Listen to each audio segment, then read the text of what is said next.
place still. And when did you become pregnant? November. Birth control sound familiar to you? Yeah. Defendant, this is his wife? Yes. He separates from his wife in August. You take up with him almost immediately. Yes. Did you know he was separated at the time? Yes. So you knew he was married? Yes. How much after he left his wife did he hook up with you? In October. No, you met him before October. You moved in according to your complaint in He October. lived next door to my parents. With his wife or after he separated? Both. So as soon as the wife moved out, you started dating. Yeah. Big mistake. Did your father tell you it was a big mistake? Yes. Right? Right. How much of a big mistake did you tell her it was? I told her it was a big one. I told her it wouldn't have been worth it. So she moves in with him in October. Now, at that time, did you rented your own apartment? I had my own place still. And when did you become pregnant? November. Birth control sound familiar to you? Yeah. What did you say to her when you found out not only was she living with him, but she was pregnant? They always tell me when I'm on the road, so let me calm down when I get home. What kind of work do you do, Mr. Dennis? Truck driver. Well, then it seems that Mr. Eby decides to go back to his wife. Your lawsuit, the two things. For a couple of months' rent that is still owed after he moved out, and for the value of car that you purchased for him, Mr. Dennis. You purchased an old car, $500? Yes. Now, Mr. Eby says that the car was a gift and that you paid the bills while you were living there, but after you moved out, you changed the locks and you're not responsible for anything else. Yep. Mr. Dennis, I want you to tell me about the car. She worked first shift. He worked second shift. She was getting off at... Where? She worked at a daycare, and he worked at a place called Cook's Foods. She was getting home about 4:30. He had to be to work by 4:45, which he was always being late.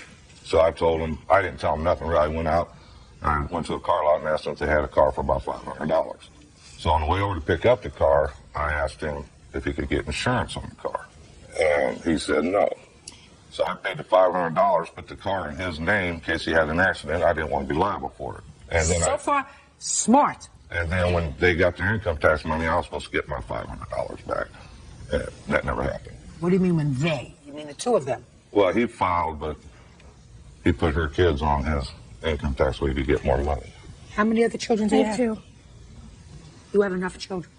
That's what I told her. I told her she had enough at one. Mr. Dennis, we could have been twins. Who takes care of these three children? I do. Well, I'm still carrying one. I take care of the other two. Where are their fathers? My daughter's dad is deceased, and my son's dad lives across town. And you're still living in this house? Yes. Emily, you have to find another hobby. Making children is not a hobby. I know. Let's get to the car part. I offered him back $500. A couple weeks later at Red Lobster on the 12th of April. And he declined my money. I had the money for him. He said no. What did he say? He said, no, I don't want your money. I want the car. I have the title right here. And these are the things they forged. You have the car, right? Yep. So try yes. It sounds Yes. nicer. You know, how many children do you have? I have one. You have one now. Yep. Yes. Yes. Did he offer you $500? No, he said he was willing to pay me $500 for it, but he didn't have it then. Oh, but you said you had it. I did have it. Well, that's what he wants. He wants the $500. So you have no problem with that? No, I don't have a problem with that. Now let's talk about the rent. Ms. Dennis, when did Mr. Eby move out? April 9th. He walked out. Why? He told me he's taken his daughter to his aunt's house and never returned. Did you change the locks? No. What month's rent are you claiming that he owes you? Well, I paid April's myself, and I paid May's. But he wasn't there in May. Well, yeah, Why didn't he pay any of April's rent? because I got my paycheck from work, and I paid it because he was in between jobs, and he didn't have a paycheck at the time to pay it. Did you move out on April? Why are you laughing? Because I never technically moved out of there. I came home. Locks were changed When? on the 14th of April. Okay, so How much was your half of the rent? I paid all the rent. In April? Yes. All she gets for a check is from welfare. Who paid April's rent? Do you have a rent receipt for April's rent? Nope. She would have it. Because I don't have nothing because she wouldn't allow me back in the Let me house. see the receipt.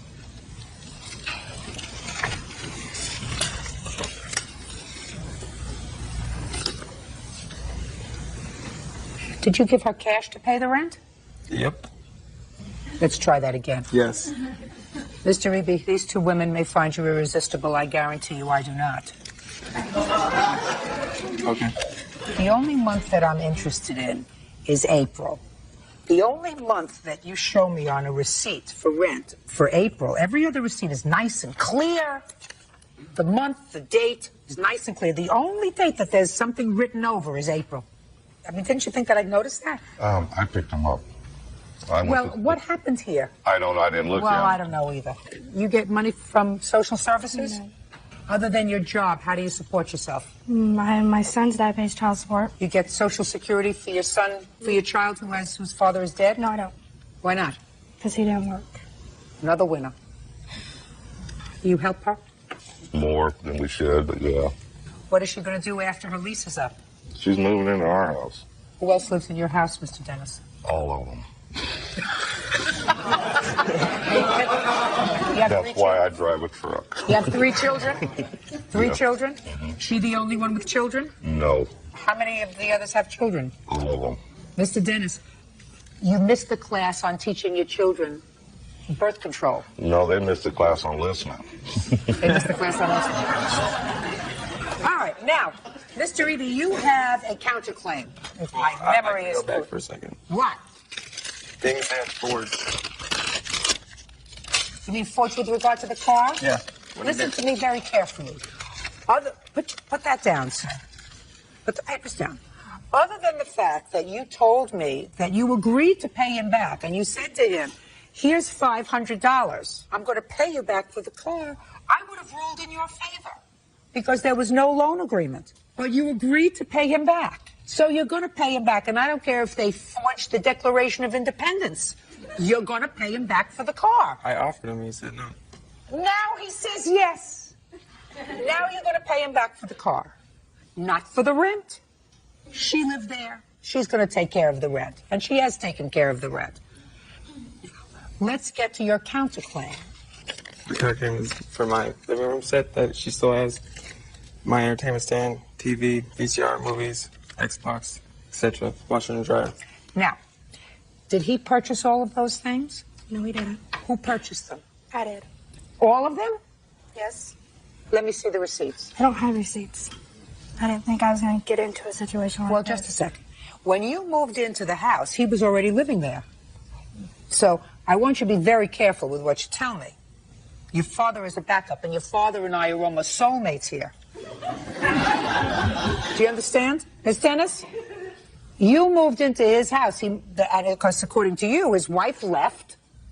He was still living there, and a couple... Wait, hold on a second, because this entire case feels chaotic from the very beginning. Just look at the timeline. Still technically separated from his wife, and almost immediately he jumps into a new relationship. They move in together fast. Responsibilities pile up. A pregnancy happens even faster. And then just as quickly as everything started, it all begins to fall apart. By the time they step into the courtroom, it's clear this is not a simple breakdown story.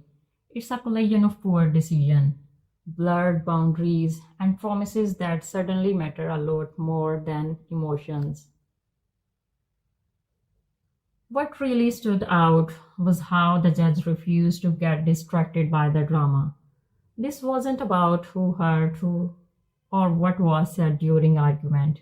It was about accountability.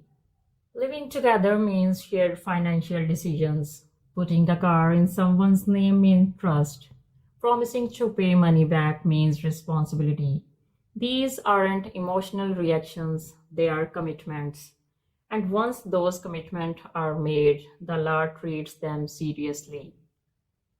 The car situation made that crystal clear. There was no written contract, no formal loan, paperwork, but the moment she admitted she agreed to repay the $500, the discussion was basically over. It didn't matter who was upset later or who had second thoughts. A verbal agreement still carries weight. The rent dispute followed the same pattern. The judge wasn't interested in personal stories or shifting blame.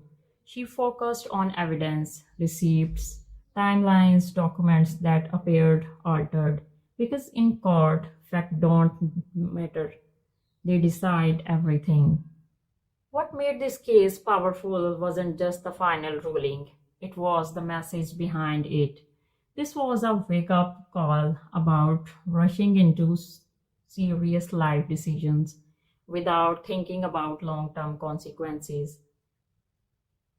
When relationships become this deeply connected financially, emotionally, and especially when children are involved, walking away doesn't erase the impact. Responsibilities remain long after feeling fade. In the end, the judgment felt practical. Repay the $500 for the car, handle the rent properly, returns each other's property, and maybe most importantly, learned from the mistakes. Because situations like this don't end when the courtroom door closes, they shape lives for years. So, what do you think? Was the judge fair? Or did someone walk away at a disadvantage?